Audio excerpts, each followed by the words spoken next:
recuperación de la memoria y la dignidad de las víctimas del genocidio político continuado y extendido contra la Unión Patriótica, el Partido Comunista y la Juventud Comunista es nuestro deber, es nuestro derecho. Muchas gracias. El señor Santiago González Orozco es hermano de Jorge Luis González Orozco. Jorge Luis era instructor del SENA, estudiante de la Universidad Autónoma de Colombia y también miembro del M-19. De acuerdo con lo que han dicho en sus informes los representantes de las víctimas, Jorge Luis González Orozco fue desaparecido el 20 de enero de 1986 en la ciudad de Bogotá. De acuerdo con sus familiares, antes de su desaparición, el señor González Orozco había denunciado seguimientos presuntamente por miembros de la inteligencia militar. Adelante, por favor, don Santiago. Buenos días a todos, víctimas, familiares de las víctimas, unos presentes, otros por intermedio de pantallas, magistrados, si quiere, sí, representantes del Ministerio Público y representantes de los colectivos de defensores de derechos humanos. Ante la espesa oscuridad de la impunidad, ni silencios ni olvidos. Recordar, sobre todo para víctimas y familiares de las víctimas, dos al menos de los principales criterios fundacionales de este contexto en el que estamos moviendo, de genocidio. Desaparecerlos por lo menos dos veces. Primera, provocando la ausencia física de lo que ellos llaman el enemigo interno. Segundo, borrarlos hasta donde sea posible de toda clase de registro, oral, escrito y digital. Víctimas y familiares de las víctimas, hermanados en desplazamientos forzados, amenazas o en llamadas intimidantes, hermanados en cortos o en largos silencios, en largos miedos, a partir de la desaparición forzada o ejecución extrajudicial de nuestro familiar. Hermanados en cortos o largos exilios, hermanados por la impunidad o por la inicial confusión e impotencia ante la profunda oscuridad que integran las distintas formas de encubrimientos, hermanados por los caminos de la esperanza que han abierto las madres buscadoras, familias buscadoras, fundaciones de familiares, así como la JEP, Jurisdicción Especial para la Paz, los colectivos de abogados defensores de derechos humanos, en la búsqueda de verdades plurales, verdades, justicias, reparaciones y no repeticiones sobre los crímenes de lesa humanidad cometidos por agentes del Estado colombiano o en complicidad con terceros, civiles o paramilitares. A los victimarios y victimarias, civiles, militares y cómplices. Aunque esa oscuridad de la impunidad puede ser espesa y profunda, no es impenetrable. Se le pueden construir grietas en distintas cantidades. Aquí hay pocas, pero hay. De distintos tamaños y extensión.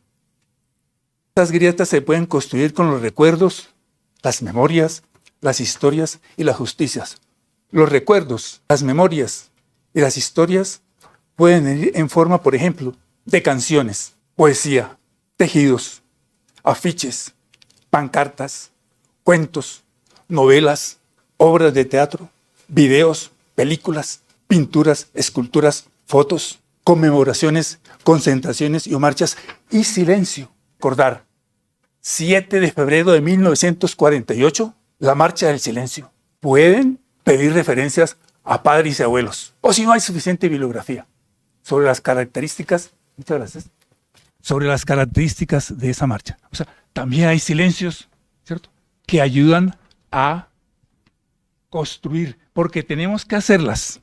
Estas grietas no son naturales. Hay que hacerlas, hay que construirlas. Bien, la luz de los recuerdos, las memorias, las historias y las justicias entran por las grietas de la impunidad a iluminar los rostros, las rutas y los restos de nuestros familiares desaparecidos forzadamente para que puedan contarle por lo menos a la JEP, a la Unidad de Búsqueda de Personas Dadas por Desaparecidas, a los colectivos de abogados defensores de derechos humanos y a las fundaciones de familiares desaparecidos forzadamente. 1. ¿Por orden de quién? ¿En dónde? ¿Quiénes? ¿Cuándo y cómo los secuestraron? Ellos no dicen secuestrar, dicen capturar. ¿Por orden de quién? ¿En dónde? ¿Quiénes? ¿Cuándo y cómo los torturaron? Ellos no dicen torturar, dicen interrogaron. Es el vocabulario de la impunidad. ¿Por dónde? ¿Por orden de quién? ¿En dónde? ¿Quiénes? ¿Cuándo y cómo los asesinaron?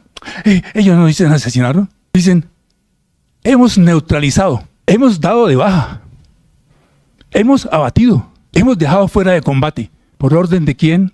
¿En dónde? ¿Quiénes?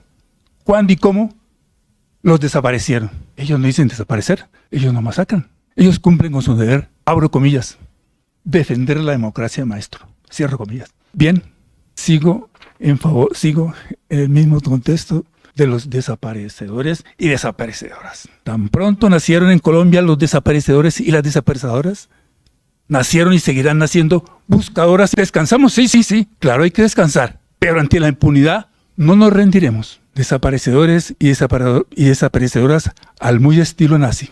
Extraños seres humanos porque en la mañana salían del, entre comillas, hogar, dulce hogar, hacia, entre comillas, el trabajo. Pero en sus brazos, sus manos se iban transformando en garras y cuando llegaban a trabajar, de sus bocas no salían palabras, sino amenazas del siguiente sufrimiento sobre el irreconocible cuerpo del enemigo. Pero de regreso a casa, terminado el trabajo, es decir, después de vigilar, o seguir a su enemigo, o después de torturarlo, o después de asesinarlo, o después de desaparecerlo, sus bocas se transformaban en instrumentos melódicos y sus garras se iban transformando en nidos en donde acoger afectuosamente a sus parejas y poder acariciar y arrullar a sus hijos y darles las acostumbradas buenas noches y felices sueños. En la noche arrullaban a sus hijos.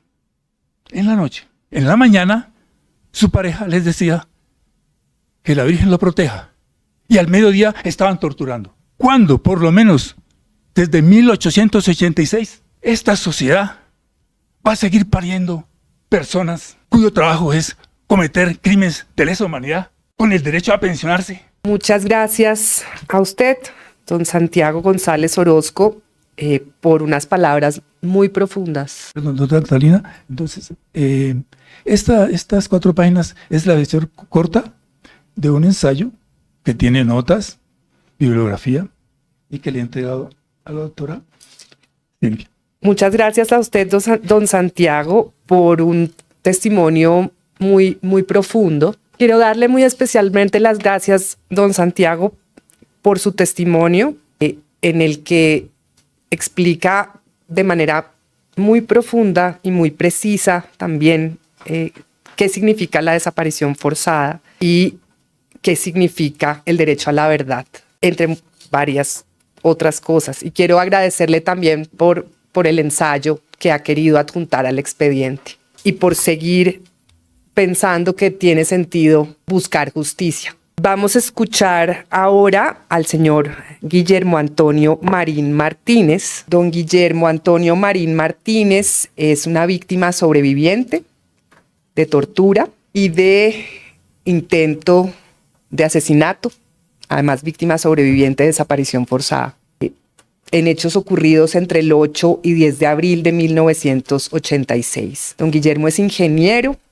y para la fecha de los hechos era miembro del M-19. De acuerdo con lo establecido en el expediente de la justicia ordinaria, el señor Marín fue detenido en Bogotá el 8 de abril de 1986 por miembros de la inteligencia militar. Durante su detención fue sometido a interrogatorios y torturas. El 10 de abril fue trasladado al Parque La Florida en la ciudad, donde le propinaron 2 disparos en la cabeza y lo abandonaron en el descampado dándolo por muerto. Don Guillermo sobrevivió al ataque y hace ya décadas se exilió en la ciudad de Londres. La justicia ordinaria calificó el caso como un crimen de lesa humanidad y condenó a algunos antiguos militares por los hechos. Adelante, don Guillermo, tiene la palabra. Señores magistrados y víctimas y señores procuradores, voy a leerme intervención. Voy a tener algunas lagunas porque debido a la edad uso gafas y se me quedaron. Debido a la edad las olvidé, ¿no? Sí. Bueno, cordial saludo, señores magistrados. Soy Guillermo Antonio Marín Martínez.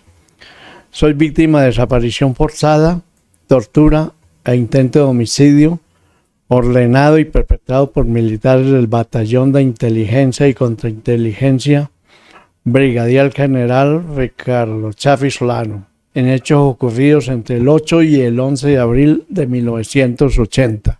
A lo largo de la investigación que adelanta la JEP sobre todos estos casos, entre esos el mío, ustedes han podido evidenciar que persiste el negacionismo por parte de los integrantes de la fuerza pública frente a los hechos investigados. En términos generales, las versiones rendidas por los comparecientes no han significado un aporte sustancial esclarecimiento de la verdad. Los hechos que hoy investiga esta jurisdicción no fueron hechos aislados. Todos hicieron parte de un patrón sistemático de desapariciones forzadas y otras graves violaciones a los derechos humanos dirigidas contra quienes éramos considerados opositores políticos, entre ellos militantes del M-19, organización a la que pertenecía al M-19 no para acabar con el Estado, sino porque soñaba con un país más justo, con un mejor futuro para todos y especialmente para quienes históricamente han sido excluidos y vulnerados. El patrón es evidente. Primero me hicieron inteligencia, luego interceptaron mis comunicaciones y las de mi familia en el barrio en que vivíamos. Después me secuestraron, me torturaron de la peor manera, me desaparecieron forzadamente y finalmente intentaron asesinarme. No lo lograron. Tuve suerte. Pero esto no terminó el 11 de abril de 1986. Después de estos hechos, fui víctima de persecución, amenazas y hostigamientos constantes. Como consecuencia de ello, mi familia y yo nos vimos obligados a exiliarnos. Exiliarnos.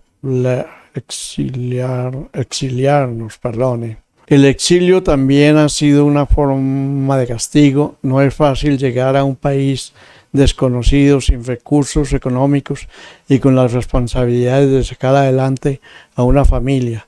No es fácil empezar de nuevo, lejos de la tierra donde nacimos, de nuestros seres queridos y de todo lo que conocemos. Han sido 39 años viviendo lejos de Colombia, 40 años esperando justicia y verdad, toda una vida marcada por la lucha. Y sin embargo, mi caso sigue en la impunidad. Por eso, hoy le hago un llamado respetuoso a la JEP para que persevere en su labor y haga realidad su promesa de justicia para las víctimas. En mi caso, solicito que se establezcan las responsabilidades de todas las personas que participaron en los hechos. Camilo Pulecio Tovar, Gustavo Arévalo Moreno, Bernardo Alfonso y otro sargento que en este momento se me olvida el nombre, y Carlos Armando Mejía Lobo, quienes además actuaban siguiendo las órdenes del entonces comandante del Batallón de Inteligencia y Contrainteligencia, Iván Ramírez Quintero. Señores magistrados, estamos ante un momento histórico. Esta es una oportunidad para enviarle un mensaje de no repetición al país y sobre todo a las víctimas. Estos hechos no pueden seguir en la impunidad.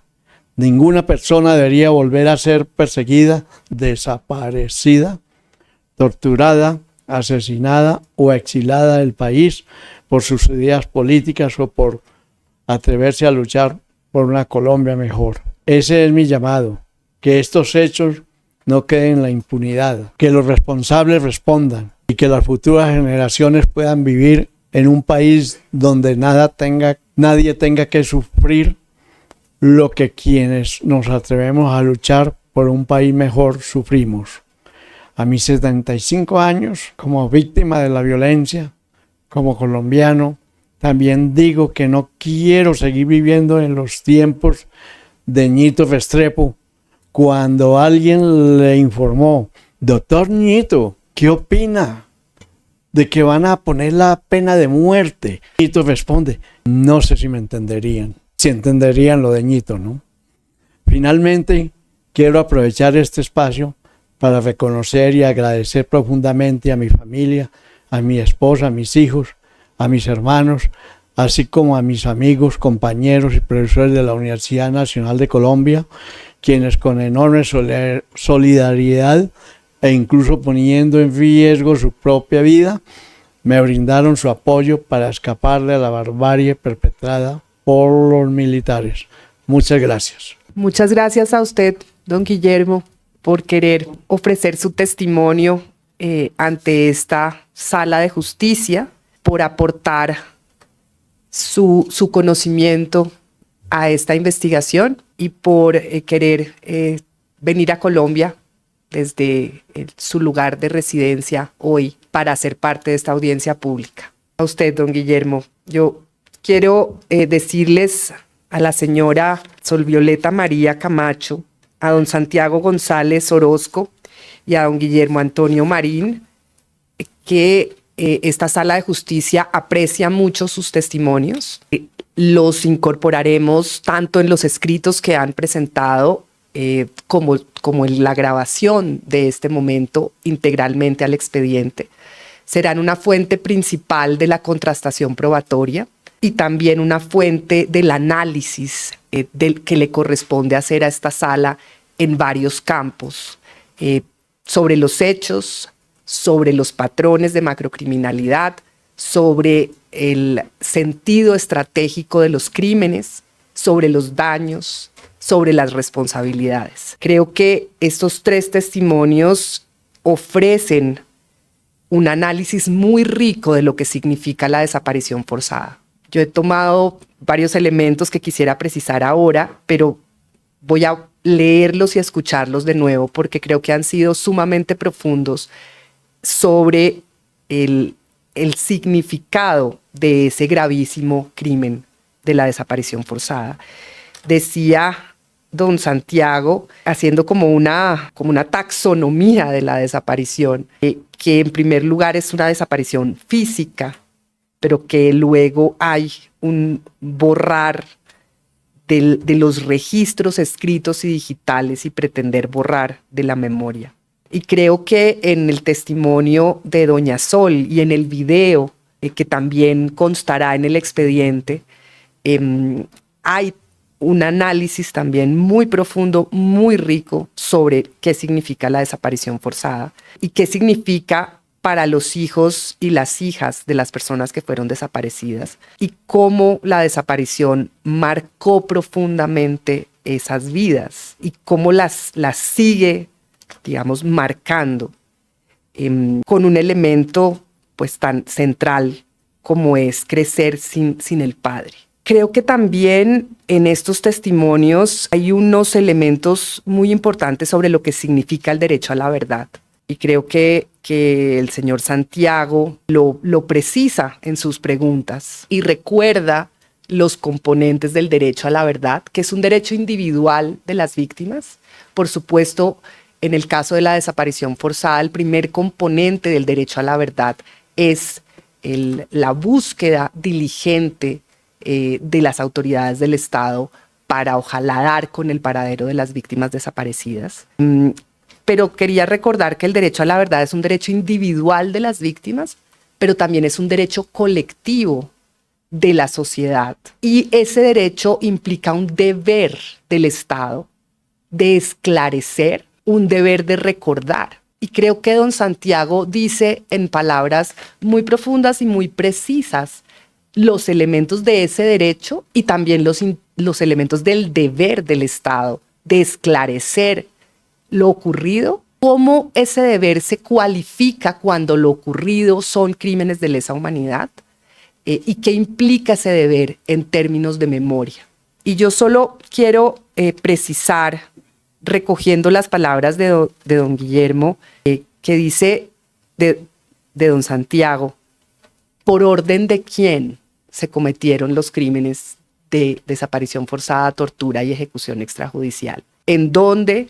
¿Quiénes? ¿Cuándo? ¿Y cómo? Son palabras muy precisas que están también en la ley cualifican el derecho a la verdad y el deber del Estado de esclarecer los crímenes. Y finalmente quiero referirme al exilio, porque es también una consecuencia de los crímenes. De hecho, ya esta sala lo calificó jurídicamente el exilio en el caso de la Unión Patriótica, que cuenta también con muchas víctimas exiliadas, jurídicamente como un crimen de traslado forzoso de población. Y a lo largo de la investigación, y creo que don Guillermo ha ofrecido un testimonio muy robusto en esta ocasión y en una ocasión anterior sobre lo que significa el exilio para las víctimas, lo que significa sobrevivir a estos gravísimos crímenes, la persecución subsiguiente, las amenazas, hasta tener que huir del país y rehacer la vida en un contexto pues tan nuevo, tan difícil, tan complejo, y cómo eso pues marca profundamente no solo la persona, digamos, la víctima sobreviviente, sino a su familia, a su entorno, Es un elemento clave en esta investigación, y creo, y con esto nos han ofrecido hoy ustedes elementos muy importantes para dar cuenta de los daños que acarrearon estas graves violaciones a los derechos humanos. Daños de toda dimensión, ¿no? En el cuerpo físico, en el cuerpo mental, en el cuerpo emocional, en el cuerpo social. Daños que persisten aún. Y lo que ustedes han dicho, tomo muy atenta nota sobre el sentido de la verdad para efectos de la construcción democrática, de la construcción del espacio público democrático, lo que significa, y ustedes lo han precisado, el deber de recordar y el deber de hacer memoria.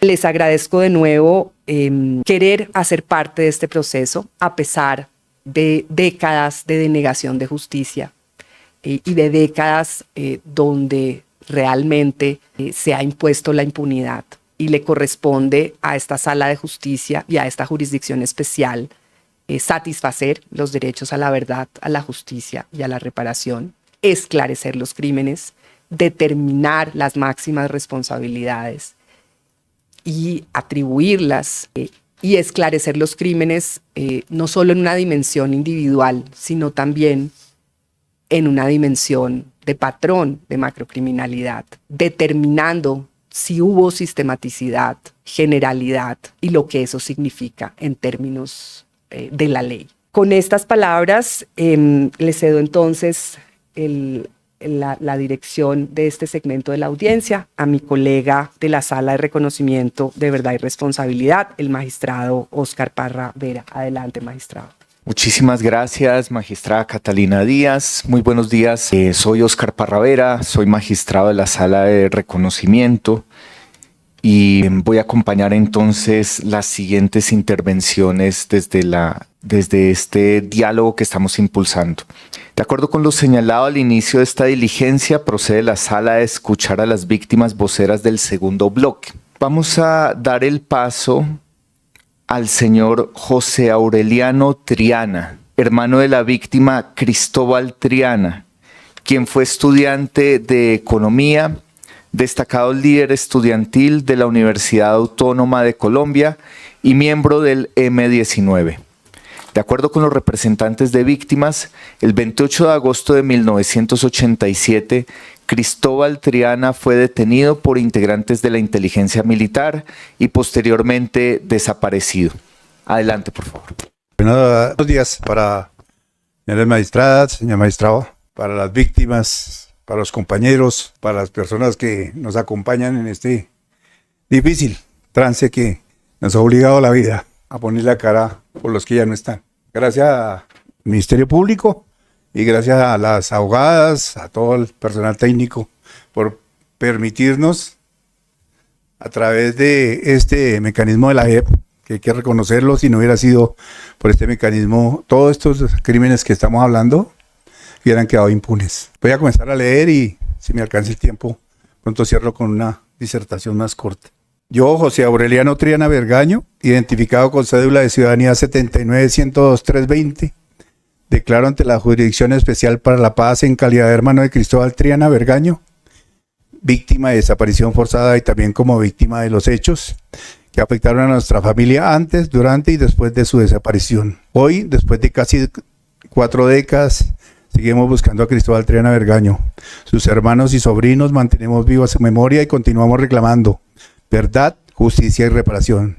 Seguimos conservando la esperanza de que algún día esclarezcan plenamente los hechos, de que se encuentran sus restos y que podamos darle una despedida digna.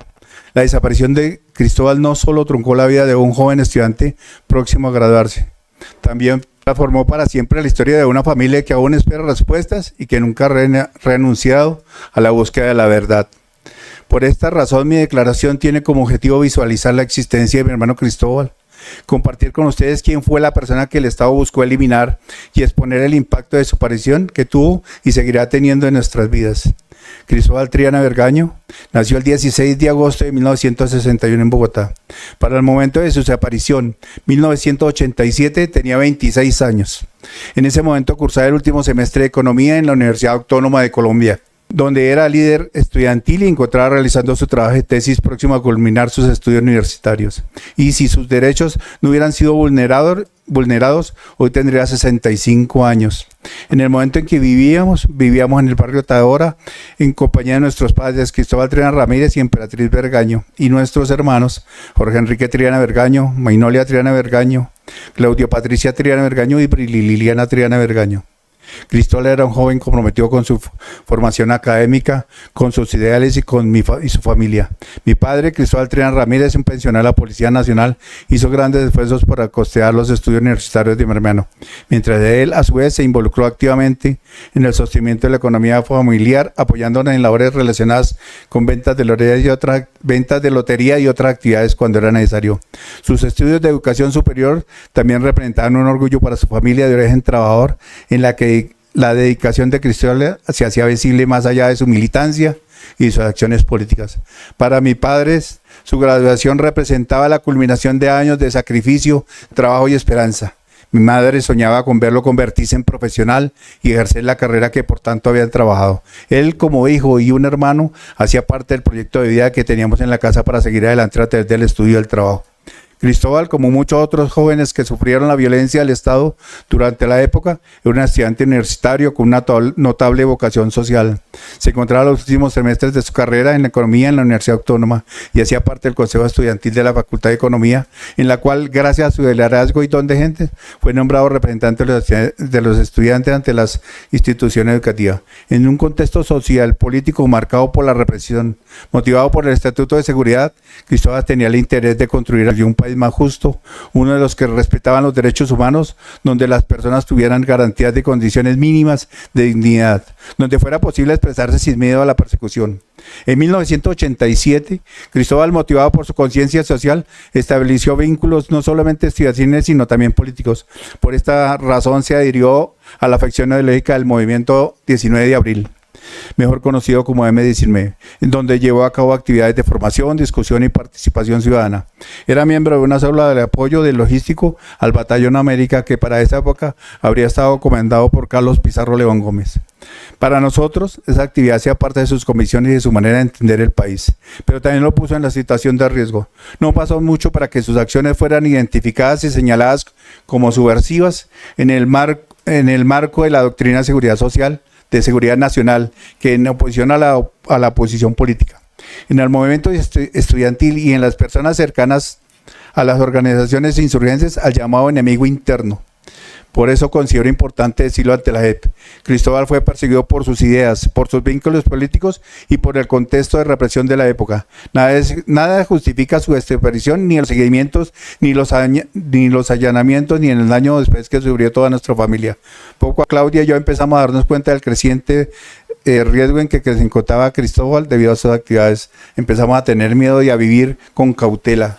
donde también la constante persecución contra la Universidad Autónoma, que cubrió la vida de estudiantes y profesores como Fanny Yepes y el compañero Jorge Moreno, estudiante de Ingeniería Industrial. Era común la presencia de militares infiltrados al interior del plantel. Incluso hubo intentos de secuestro contra varios estudiantes, entre los cuales me encontraba yo debido a mi labor como representante de Ingeniería en el Consejo Estudiantil. En ese contexto, considero importante decirlo ante la JEP, Cristóbal fue perseguido por sus ideas, por sus vínculos políticos y por el contexto de represión de la época. La desaparición de Cristóbal hacía 39 años, el 27 y 28 de agosto de 1987, cuando salió de la casa hacia la universidad. Él salió en horas de la mañana, se despidió de mi mamá diciendo que regresaría en la noche, como lo hacía habitualmente. Sabemos que ese día participó en actividades del momento estudiantil en la universidad. Cuando no regresó a casa y dábamos noticias y no recibimos noticias suyas, sus familiares, amigos, compañeros de estudio y su novia iniciamos una intensa búsqueda. Recorrimos hospitales, fuimos a medicina legal y diferentes entidades, pero nadie pudo dar razón de su paradero. Posteriormente, los vecinos del sector manifestaron haber observado que fue retenido cerca de nuestra vivienda por hombres identificados como miembros del ejército, quienes lo trasladaron en un camión militar. Hubo un testigo, Abel Orozco, vecino del barrio, compañero de juegos y regoniente del IMPEC, que me contó en secreto esta situación. Posteriormente fue amenazado, entró en pánico y nunca más volvió a saludarnos. Hoy se encuentra fallecido. Tiempo después tuvimos acceso a la información contenida en el expediente 049 de la Fiscalía 13 delegada ante la Unidad de Derechos Humanos, de la cual resulta pertinente destacar algunas partes, en particular la declaración testimonial rendida por la señora Doria Janet Bautista Montañez el 15 de noviembre de 1995 ante la Unidad Nacional de Derechos Humanos de la Fiscalía General de la Nación, folio 12 y siguientes, en la que relata las circunstancias de intersección y desaparición de Nidia Erika Bautista Arellana. En dicha declaración se señala que ella es simpatizante del movimiento de 19 de abril, al igual que Cristóbal Triana Vergaño, y que posteriormente fueron hallados sus restos en el cementerio de Guayabetal. Así resulta relevante la parte de la página 3 de dicha declaración, en el deponente afirma que aproximadamente un mes antes de la desaparición de Nidia Erika, esta ya había sido objeto de intensos seguimientos y actos de vigilancia, al punto de verse obligada a permanecer recluida en su vivienda. Y en una ocasión dormir en la casa de los padres, de mis padres, de Cristóbal Triana, su compañero político, por temor a que tentaran contra su vida. Desde su desaparición, nuestra familia no ha cesado la búsqueda incansable que se ha prolongado durante casi 4 décadas. Desde hace 39 años no sabemos nada de él. No tenemos certeza sobre su padre, no pudimos despedirlo, no pudimos hacer el duelo, no quedamos suspendidos en ese dolor y preguntamos hoy, ¿quiénes son las mismas? ¿Qué pasó con Cristóbal? ¿Quiénes fueron los responsables? ¿Dónde están?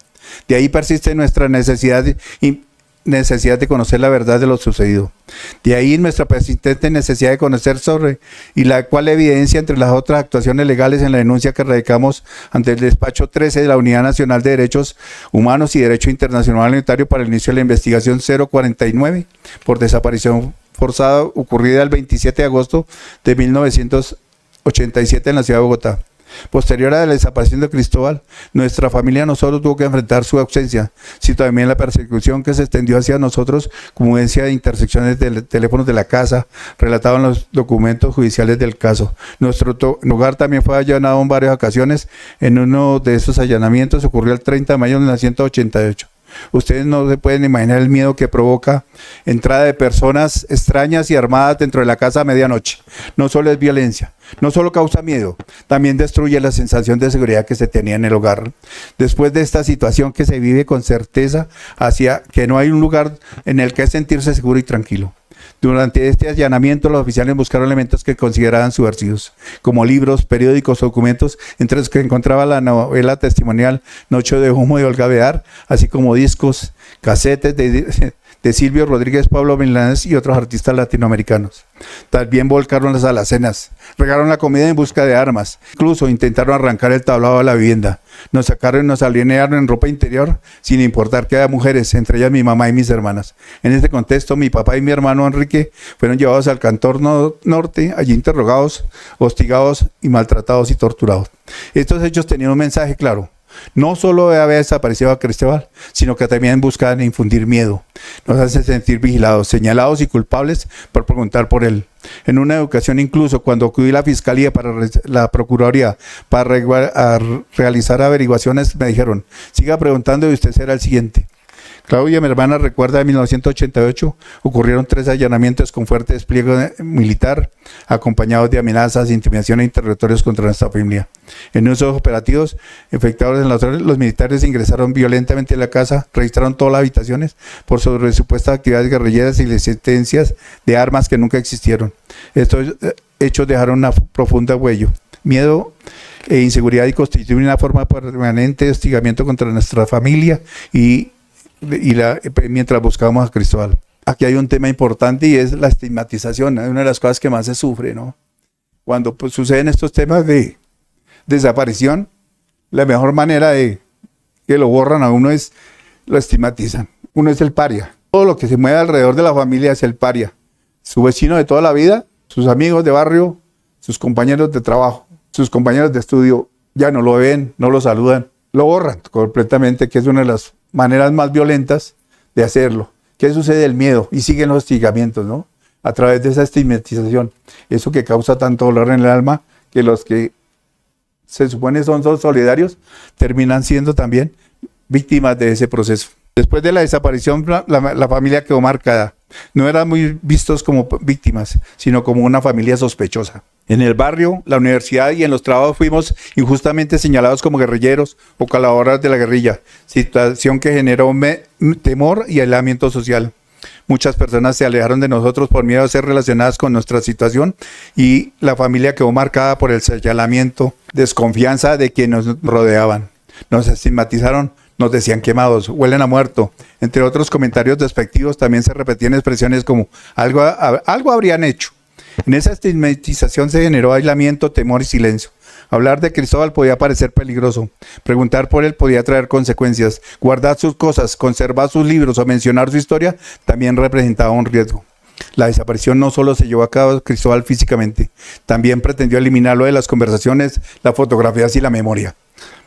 A los daños de la familia, los daños irreparables, como quedan 3 minuticos de acuerdo al tema. Hay algo que en todo caso me aterra y es esos nubarrones que se acercan en este momento. Yo quiero pedirle fuerza a la JEP, fuerza al poco tiempo que esos nubarrones oscuros que se avecinan para el futuro permitan que, no sé cómo lograr que se pueda extender el tiempo de la JEP en el tiempo para que todas estas cosas que tienen pendientes se puedan llevar a cabo y se realicen, porque lo que se nos avecina no es lo mejor, desafortunadamente. Es triste que esto tenga que decirlo, pero lo que tenemos que tener en claro, por ejemplo, a todos los que estamos acá, no es lo mejor lo que viene encima. Tenemos que fortalecerlos, señores magistrados, porque aquí en adelante, hasta que se tenga su tiempo, pues las cosas tienden a complicarse. Le pedimos fortaleza, fe y fuerza en lo que ustedes hacen como profesionales del derecho y en búsqueda de la verdad, y nos acompañen a todas estas personas, a todo esto nuestro país, porque estamos luchando por los que menos, los que siempre fueron vulnerados, por los que no tienen quien hablara, pero una de las consecuencias, y yo digo y le pido a las personas que perdieron a sus seres queridos, de mal que bien hemos logrado algo y debemos seguir luchando porque eso es algo, y eso nos saque adelante a todos, no solamente por los hijos, los nietos, sino por el futuro de este país. No puede eso no ser lo último que pasó. La realidad de este país es más bello. Este país es, como lo decían, el país de la esperanza y de la vida. Gracias a todos. Muchas gracias, señor José Aureliano. Usted ha presentado un relato que a esta magistratura le interpela. Hay varios temas que yo voy a abordar con posterioridad al siguiente testimonio, pero no quiero dejar de mencionar un tema de la forma como las universidades quedaron atravesadas por la dinámica de la guerra. Este es un tema que estamos analizando también en algunos de los subcasos que tenemos en la jurisdicción. Ya en los 80s entonces venía ocurriendo este tipo de infiltraciones, persecuciones, señalamientos.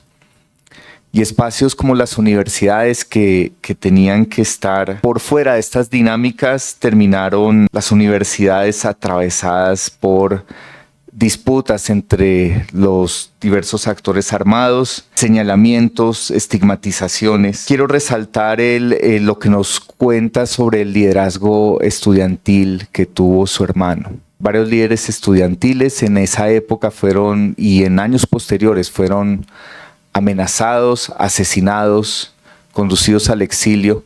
Y eso también tenía un impacto muy fuerte en el ejercicio de la actividad, en la movilización estudiantil. Las universidades están llamadas también a hacer una conciencia crítica de la sociedad, y en el marco del legítimo ejercicio de la protesta y de una visión crítica de los asuntos públicos, son importantes esas movilizaciones estudiantiles, son importantes esos liderazgos estudiantiles. Entonces, el tipo de daños que se generan a través del ataque a esos liderazgos estudiantiles es un daño profundo contra las universidades y contra la sociedad. Hay otros temas a los que me voy a referir después sobre la desaparición forzada, pero vamos a hacerlo, lo voy a hacer en un momento posterior al relato que vamos a escuchar de la señora Andrea Solangi Torres, sobrina de Nidia Erika Bautista, economista, socióloga e integrante del M19. De acuerdo con los representantes de víctimas, la señora Nidia Erika Bautista fue desaparecida, sometida a tortura y asesinada por parte de la inteligencia militar.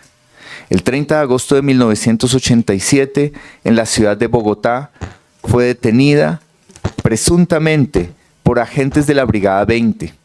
Según versiones voluntarias de exmiembros de inteligencia, fue trasladada a una finca en Soacha, donde sufrió vejámenes físicos, y luego fue conducida a Quebrada Blanca, en el municipio de Guayabetal, donde fue ejecutada con un disparo en la cabeza. Su cuerpo, enterrado inicialmente como persona no identificada, como NN, en Guayabetal, fue exhumado e identificado plenamente años después mediante pruebas de ADN. Adelante, señora Andrea. Muchas gracias. Señores magistrados, buenos días. Un saludo especial a todas las víctimas y organizaciones que nos acompañan en este espacio y que han luchado incansablemente por estar hoy aquí, después de 39 años. Estoy aquí con una doble camiseta, la de víctima como sobrina de Nidia Erika Bautista y la de abogada, no solo en el caso de mi tía, sino también en representación de las familias de Amparo Tordesilla, Luis Antonio Camacho, Ovidio Londoño, Guillermo Marín, la familia Pachón y todas aquellas otras víctimas de inteligencia militar cuyos casos acompaña la Fundación Nidia Erika Bautista. Debo empezar por decir que me convertí en abogada con la única intención de buscar justicia en el caso de Nidia Erika Bautista y de esta manera tratar de aliviar un poco el dolor de la tragedia que había marcado a mi familia. La desaparición de Nidia Erika marcó por completo la vida de mi familia. Este fue el día que ella desapareció. Esta era mi familia para ese día. Desde cosas tan sencillas como que mi madre se quitara los tacones y se pusiera los tenis para dedicarse a buscar a su hermana, hasta cosas como dejar de celebrar el Día de la Madre. ¿A dónde vas?, le preguntaba a Janet Bautista todas las mañanas, y siempre me respondía: a luchar por la justicia. Ella se convirtió en mi superheroína. Pero la vida no solo cambió para ella, cambió para toda mi familia, como les digo. Les reitero que no volvimos a celebrar el Día de la Madre después de la desaparición forzada de Nidia Erika Bautista. Aprendimos lo que era el miedo, la persecución, la estigmatización. Nidia Erika Bautista era una orgullosa insurgente militante del M19. Tuvimos que cambiar varias veces de casa y de colegio, buscar refugio. En esos momentos hasta la propia familia nos cerraba la puerta por miedo. Recuerdo a mi madre sola, caminando con Eric, el hijo de Nidia Erika, y conmigo, de la mano por las calles, buscando refugio, un refugio para poder resguardarnos y seguir buscando a su hermana Nidia Erika Bautista. Recuerdo el día que mi madre, con el doctor Eduardo Umaña Mendoza, encontró su cuerpo. Y las mujeres de mi casa aprendimos a las malas lo que era la violencia de género, porque Nidia Erika apareció sin ropa interior. Recuerdo al hijo de Nidia Erika, tocando los huesitos de su madre y llorando sin consuelo, mientras mi abuela se negaba a ir al entierro porque ella exigía que le devolvieran a su hija viva. Allí aprendí el sentido de la frase, que no los devuelvan vivos porque vivos se los llevaron. Recuerdo como el camino más difícil y cruel que recorrimos para lograr la justicia. Nos convertimos en investigadoras, abogadas, artistas para hacer la memoria por Nidia Erika Bautista. Estudiamos mucho y el resultado de todo ese trabajo hoy le permite a la JEP confirmar que el ejército, la Brigada 20, tuvo responsabilidad en la desaparición forzada, la tortura y la violencia sexual y las basadas en género y el homicidio de Nidia Erika Bautista y de todos sus compañeros. También pudimos probar la persecución contra mi familia y contra la Fundación Nidia Erika Bautista por su labor de defensa de derechos humanos. Mi abuela no estaba loca cuando decía que veía carros extraños frente a la casa y gente rara escarbando en la basura. No estábamos locas, nos perseguían y nos persiguen. Quiero detenerme aquí, señores magistrados, en la violencia sexual y las violencias basadas en género sufridas por Nidia Erika Bautista. Nidia Erika no solo fue desaparecida, torturada y asesinada, su cuerpo fue objeto de violencia sexual y este crimen fue durante décadas invisibilizado, silenciado y tratado como un detalle accesorio, cuando en realidad constituye un crimen autónomo y de la mayor gravedad.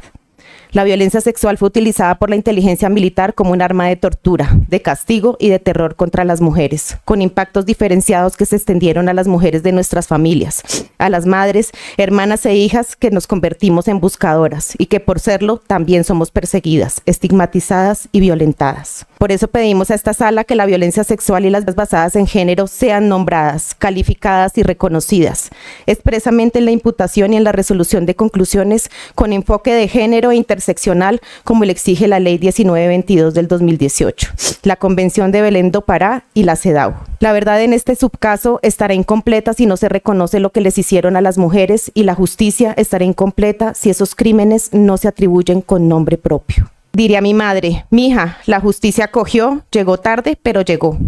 Ella ya no está aquí para verlo, aunque la lleva en cada aliento. Ella decía que yo era la mejor abogada de los desaparecidos. Yo debo decir que en realidad ella era la mejor abogada y defensora de la causa de los familiares de los desaparecidos y de las mujeres buscadoras. Aquí está tu fruto, madre, el fruto de tu lucha incansable y de tu ejemplo. Y ahora lo que viene. Aquí está aprobada la responsabilidad del ejército, pero no se ha concretado el reconocimiento de todos los implicados, ya que algunos de ellos se mantienen en el pacto de silencio. Le sigue tocando entonces a la justicia el deber de garantizar la verdad para todos los casos que están aquí, para Amparo Tordesillas Trujillo, para Luis Antonio Camacho, para Ovidio Londoño, para Guillermo Marín, para la familia Pachón y para todas las víctimas de este subcaso. En este macrocaso se probó una política de Estado y militar que permitió y avaló la comisión de graves violaciones a los derechos humanos que se mantuvieron durante décadas en absoluta impunidad. El régimen de condicionalidad exige que los responsables que acuden a esta jurisdicción cumplan con la obligación de decir la verdad. El reconocimiento de responsabilidad y los aportes hechos por José Leonairo Dorado, por Bernardo Alfonso Garzón, quien fin reconoció las razones de su retractación, y por Jesús María Iguarán, que aportó el documento de prueba de vigilancia a la casa de mis abuelos apenas unos días antes de la desaparición forzada de Nidia Erika Bautista, son prueba de la responsabilidad de Mauricio Angarita, Guillermo Hernández, Álvaro Velán de Hurtado, Bernardo Ruiz Silva, Wilton Donais Beirón e Iván Ramírez Quintero, entre otros. Estos testimonios corroboran lo que los familiares y las organizaciones durante décadas hemos documentado e investigado a partir de nuestras propias vivencias e historias dolorosas. Hoy se reafirma el deber de la justicia de declarar la responsabilidad del ejército y del Estado en estos casos. Y eso es lo que les pedimos hoy, señores magistrados, como víctima y como abogada de las víctimas. Termino con esto. Como decía Sol Violeta, aquí hemos levantado una costra y debajo de ella está la verdad que durante décadas quisieron enterrar. Sepan que seguiremos tercas, insistentes y resistentes, escarbando en la verdad, como mi abuela decía que ustedes escarbaban en nuestra basura. Seguiremos sacando nuestros carteles con las fotos de nuestros desaparecidos y nuestras desaparecidas, pero también con las suyas, con las fotos de ustedes, para mostrarle a la sociedad colombiana y al mundo que ustedes son los responsables de las torturas, las desapariciones forzadas, los asesinatos y la violencia sexual. No vamos a parar, la verdad ya está saliendo y nosotros vamos a seguir abriéndole camino. Muchas gracias.